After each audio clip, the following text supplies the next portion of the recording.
All right, hey everyone. I think I am live here. Give me a hello in the chat if you can hear me. I'm gonna adjust my microphone just a little bit here. Cool. All right. So what's going on here? This is a pretty casual live stream. I am releasing my new beginner clawhammer banjo tab book on Friday. Super excited about it. And as part of that release, they're going to have downloadable practice tracks with the book. And I'm recording some of them here. So I figured, why don't I take you guys along for the ride? You can hear the arrangements in the book. I'm just going to do like 5 or so today. We're doing slow and then up to speed versions for each one. I'll talk a little bit about the songs, why I chose them, and yeah, feel free to ask questions in the chat, talk in the chat as I go through, as I take breaks between recording the songs. I will answer them. Cool. All right, let's get into it. So first song, I decided, so many beginner resources just do Open G. I wanted to do a little bit more than that for this book because alternate tunings are so valuable. So I wanted to do a bunch of fiddle tunes. So we're starting out with a fiddle tune. When we play this in the key of D. So normally when we play in the key of D on the banjo, what we do is we get into double C tuning and then we capo at the second and we tune that fifth string up to an A. So double C tuning is pretty close to regular open G tuning. You're just going to tune your fourth string down to a C and your second string up to a C.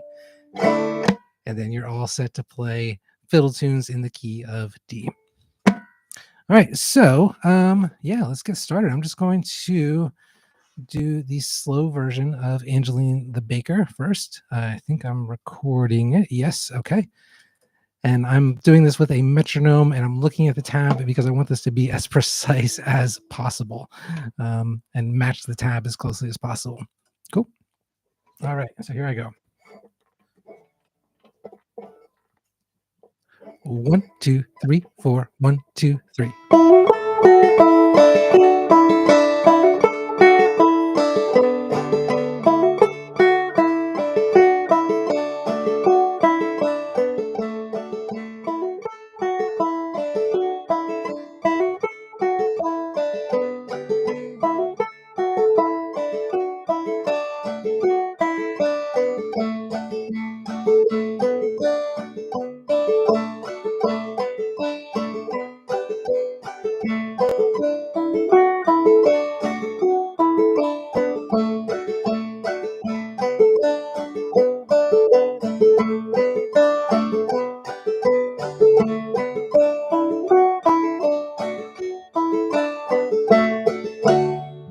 All right, you know what? Let's give that one more try. Had a little mess up there. 1, 2, 3, 4. 1, 2, 3.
All right. It's a funny thing. Like I'm doing this just kind of have fun here with you guys, but I swear that my banjo ability just instantly drops by about 20% the second that camera goes on. So, if I mess up, I mess up, and we'll just have to re-record. Um, I see a few of you watching. Let me know in the chat if you can hear and see me okay.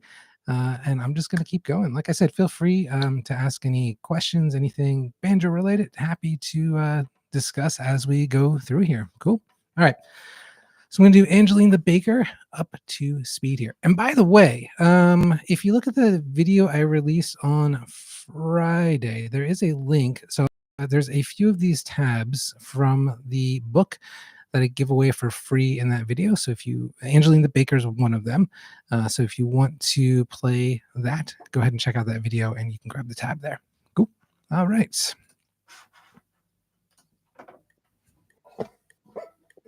So this is Angeline the Baker up to speed. 1, 2, 3, 4, 1, 2. False start. 1, 2, 3, 4, 1, 2, 3.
All right.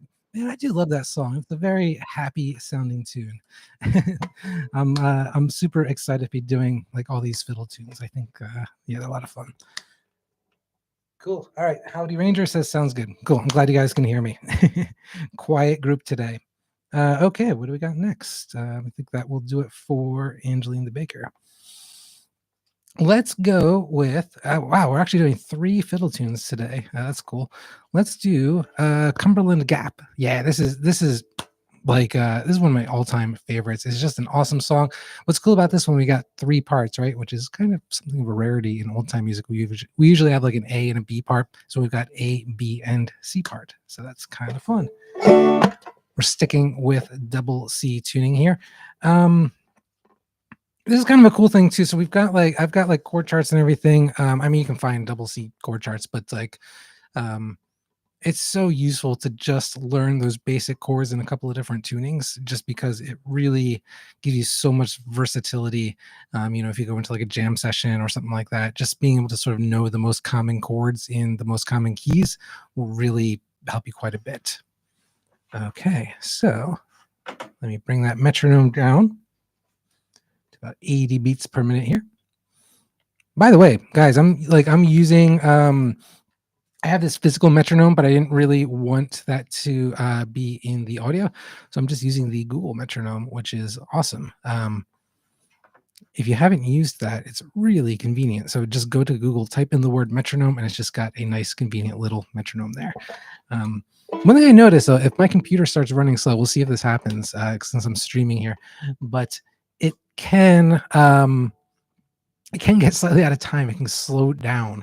So just something to be aware of. That's why I have that tab open on my browser as I do this. That seems to make it behave a little better. Okay, so let's do Cumberland Gap at 80 beats per minute. 1, 2, 3, 4. 1, 2, 3, 4.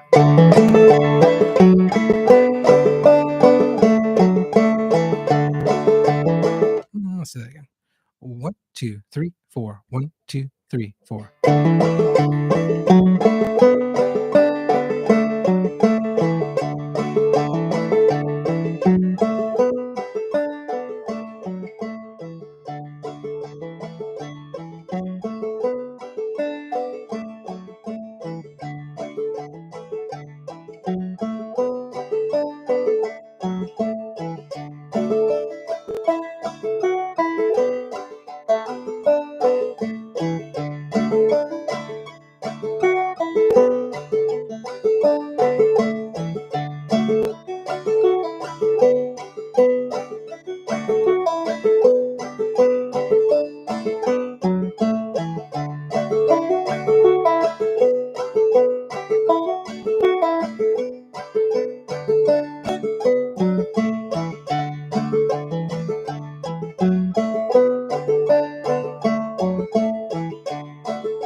All right. Almost first try. That's pretty cool. Um, yeah, and so one thing I'll mention too, in sort of arranging these in like a simpler way, um, I kind of thought long and hard about the embellishments I want to see. You might have heard there are a few. We do have a few hammer-ons and pull-offs in this one, and most songs have a few small embellishments. Um, I decided, like, originally I was kind of picturing this as possibly doing just like that basic bum ditty, um, with no left hand embellishments. But I thought, well, most people are pretty comfortable with the hammer on pull off, and we can introduce them strategically to sort of improve the songs and give you a little chance to practice. So I've kind of left them in at simpler parts, mostly on either the first string or the fourth string, or they're a little easier. So yeah, that's just my thinking there. Just because we have simple doesn't mean we can't have the occasional embellishment. It does add to it. Okay, let's do Cumberland Gap up to speed. You guys feel free, like I'm happy to hang out here. If you have anything banjo questions, whatever, anything, feel free to throw it in the chat, and I am checking it regularly, so happy to talk. All right. So do Cumberland Gap. I think like 105 beats per minute is about right. That might be a little fast. We'll see. 1, 2, 3, 4. 1, 2, 3, 4.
right. Yeah, I think that's a good speed for that.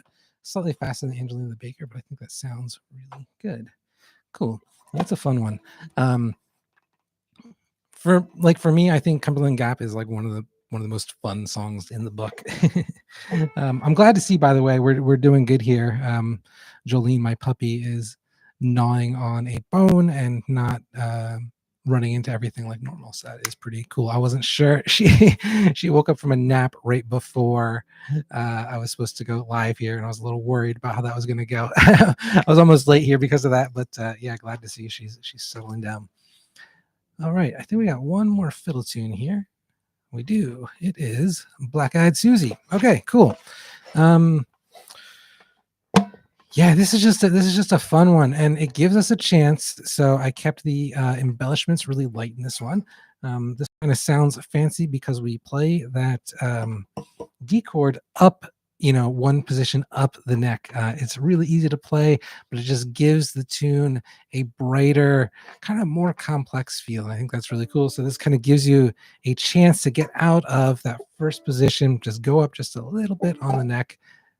Give that a try too. So this is really good practice for that because um, it's pretty simple. It only really happens twice in the song. So yeah, let's give this a try at 80 beats per minute. And by the way, my favorite version of this song, I advise you all to check out, is Ralph Stanley. I think I'm always talking about Ralph Stanley on this channel, right? I'm just such a fan of his. So good. I just love his voice. He's got that real high pitched kind of bluegrass voice that is just, it sounds so cool on a song like this. Check out his version. You can find it on YouTube. Yeah, it's really great. Okay, let's go 80 beats per minute. I'll do Black Eyed Susie. Here we go. 1, 2, 3, 4. 1, 2, 3, 4.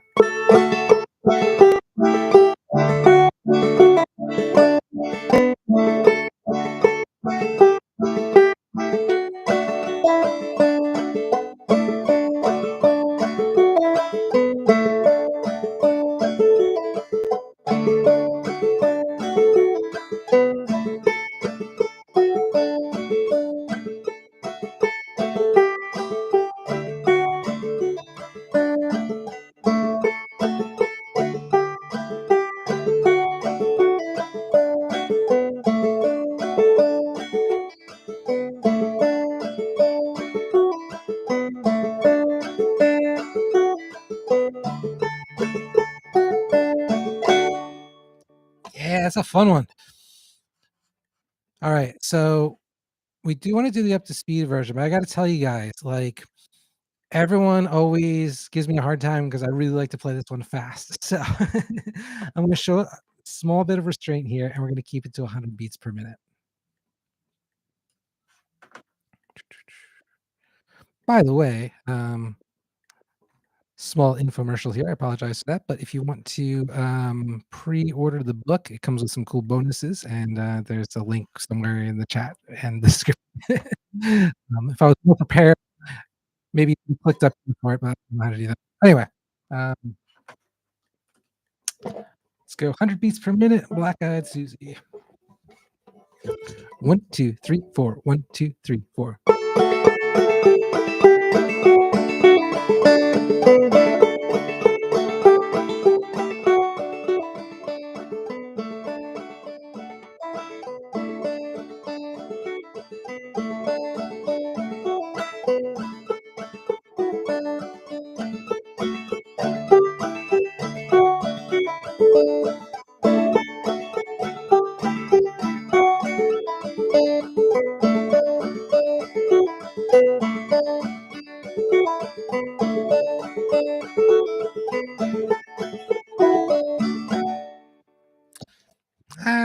I feel like we need to go a little faster there. We'll see. I'm gonna record one at like 110 beats per minute, and we'll see. Not sure which one I'll use. By the way, I'm guessing for most of you, it's probably morning time, right? Hopefully, grabbing your morning coffee, whatever. It's like mid-afternoon here in England. It's been a horrible winter. I think I'm mostly aware of that because this is my first winter with a puppy, and so I'm just out in the rain, sleet, snow, freezing my butt off, walking her 18 times a day, and it's been an adventure. But I have to say, like, yeah, having Jolene around has been really cool. And even though I'm freezing here, all right. Anyway, Black Eyed Susie, 110 beats per minute. Let's get a little tap going here, right? Let's do that. 1, 2, 3, 4. 1, 2, 3, 4.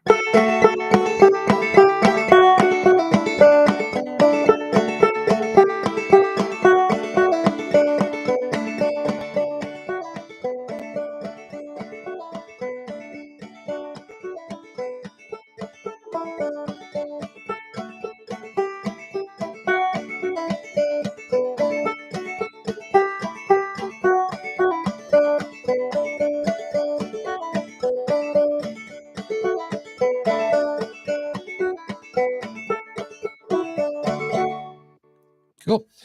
That's one thing, like small little tip here, right? But like think about when you play, think about where you want to position your right hand along the strings, right? Like you're gonna get different sounds at different places. Very often I like to play above the scoop. It gets that nice clean sound. You might not have a scoop, that's okay. Even just playing sort of close to the rim is going to get a very similar sound to the scoop. But on sort of a toe tapping upbeat song, sometimes quite often I like to move my hand a little down so that I can take advantage of these little percussive techniques on the head. When I say percussive techniques, I'm not talking about anything fancy. I'm mostly talking about letting my thumb hit the head on the downbeat, and that usually sounds pretty good on a more upbeat song. Okay, what do we got next? Let's do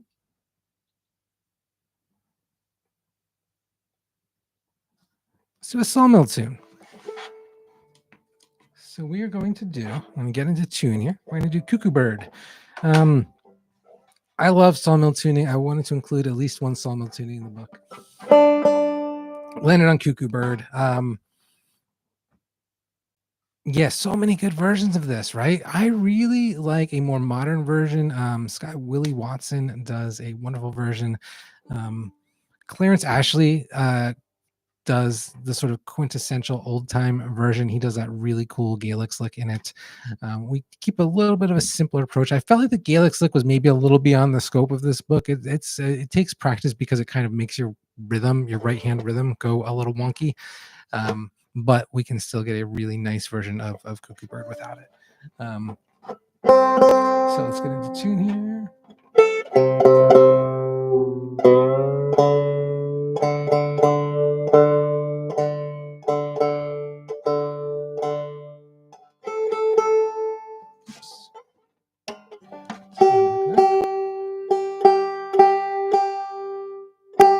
So sawmill tuning is just one note off of a regular open G tuning.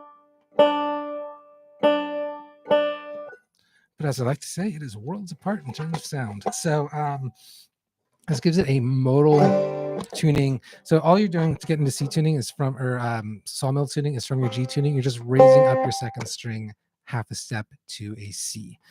And basically what this does is this takes your G chord, and now when you play it, it's neither major nor minor. And this gives it this tense kind of haunting sound. This works so well in so many songs. I think Cluck Old Hen is like the first sawmill tune that most people learn. That's why I wanted to do something a little different. That's why I chose Cuckoo Bird for this, just to get something maybe you haven't seen before. Let's play it.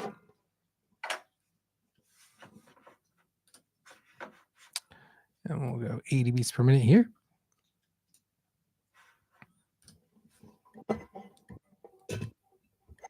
One, two, three, four. 1, 2, 3, 4.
1, 2, 3, 4. 1, 2, 3, 4. 1, 2, 3, 4. 1, 2, 3, 4.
All right.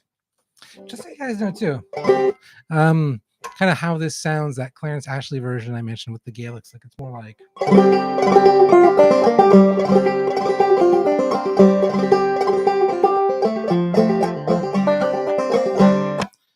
how cool is that? So that Gaelics, like you're really just kind of dragging your index finger through the strings. It's like a very rhythmic brushstroke basically, but it sort of goes past the normal beat where you would bring your hand back up. So like I said, I feel like it's a little out of scope for a beginner level thing. I mean, I feel like I didn't really know how to do the Gaelic lick until not all that long ago. Oh, thanks, Howdy Ranger. Glad you like it. All right, let's do this one up to speed. So we don't play this one super fast. I think 100. Let's see what it sounds like at 100 beats per minute. 1, 2, 3, 4. 1, 2, 3, 4.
I feel like I fumbled there a little bit. We're gonna try that one more time. Yeah, so this is like what my workday looks like, and maybe it's really boring for you guys. I don't know, but I'll probably be doing these all week, just as I kind of put the finishing touches on all these. So we'll see how it goes. All right. So again, Cuckoo Bird at 100 beats per minute. 1, 2, 3, 4. 1, 2, 3, 4.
do the trick.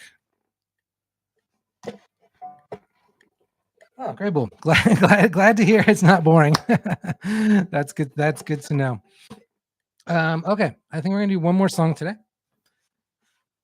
Let me pause this metronome that's just pounding in my brain. There we go. Cool. All right. Last one. We're going to finally go to open G tuning.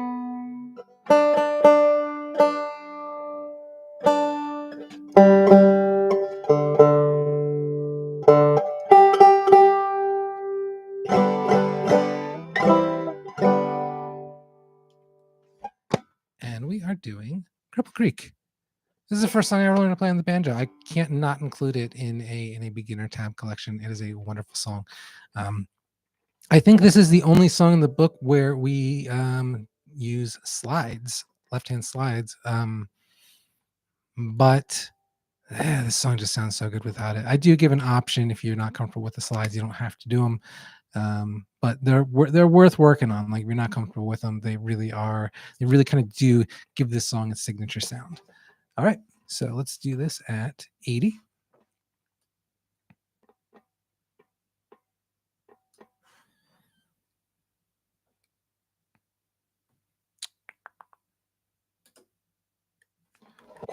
All right. 1, 2, 3, 4. 1, 2, 3, 4.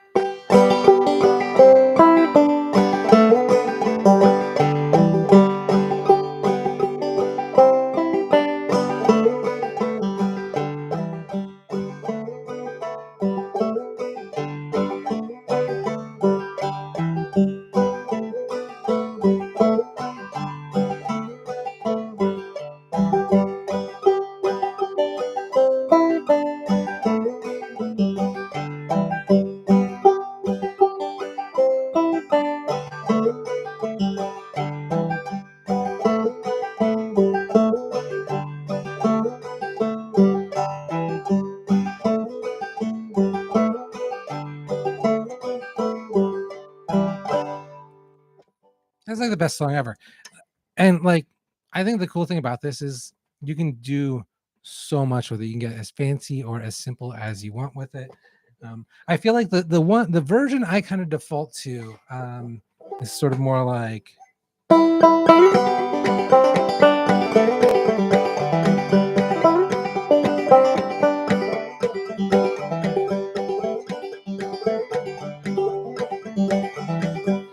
Like that B part, it's almost exactly the same as it is in the in our beginner level version. And in fact, actually the A part is really close too. The only really difference is I'm adding this little alternate string pull off there. The song is best played simply. Like I see these versions where people just kind of go nuts and are, doing these really fast eighth note drop thumbs and things like that. And I don't think you need them. I think just throw in those couple of nice slides and it sounds great. I was actually just playing earlier today the version from the Round Peak style clawhammer banjo book, which is pretty interesting as well. That kind of throws in the kitchen sink, a lot of Gaelics like alternate string pull-offs, drop them, all that stuff. And I have to say, like, as fancy as it is, I think like I said, for me, like play the song simply. Okay. Anyway, enough babbling. Let's do this up to speed. Hey, from Colorado. Hey, David. Good to see you here. All right. 1, 2, 3, 4. 1, 2, 3, 4. Oh, got a little ahead of myself. 1, 2, 3, 4. 1, 2, 3, 4.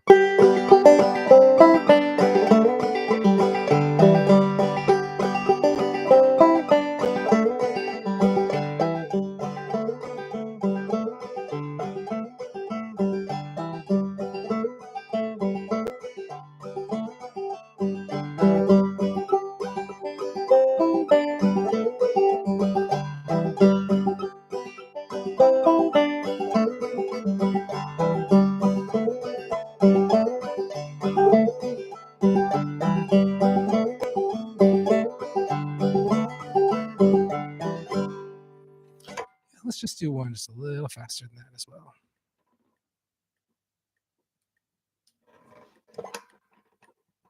1, 2, 3, 4. 1, 2, 3, 4.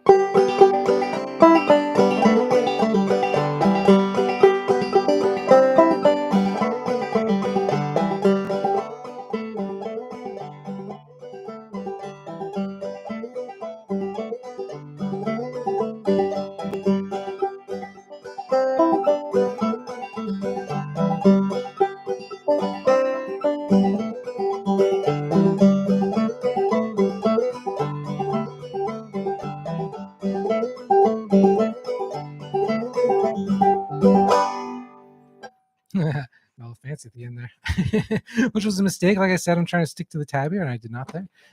That's all right. I think I actually like that 1 and 100 beats per minute. I think it sounds best that way. Cool. Okay, well, that is everything I am recording today. I want to mention, so the book is available for pre-order until this Friday when I send it to everyone. If you pre-order it, you get some bonuses. I'm doing a couple. You're gonna get a couple videos where I teach Angeline the Baker and Little Birdie in detail. Little Birdie is an awesome song. Check out Roscoe Holcomb's version of that. It's just like it's one of my favorites, and it's a strange song. Sometimes when you see these old time players play, like it's so uneven. I felt like that one needed maybe a little bit of explanation. It's not hard to play. It's just that when you sort of maybe watch these videos of the old timers playing it, it gets a little confusing. So yeah, I think that'll help. Cool. All right. So that is going to do it for today. I'm probably going to be back tomorrow at about the same time to record the next batch of songs. So hopefully I will see you then. If I do that, I will send out an email. And all right. See you guys.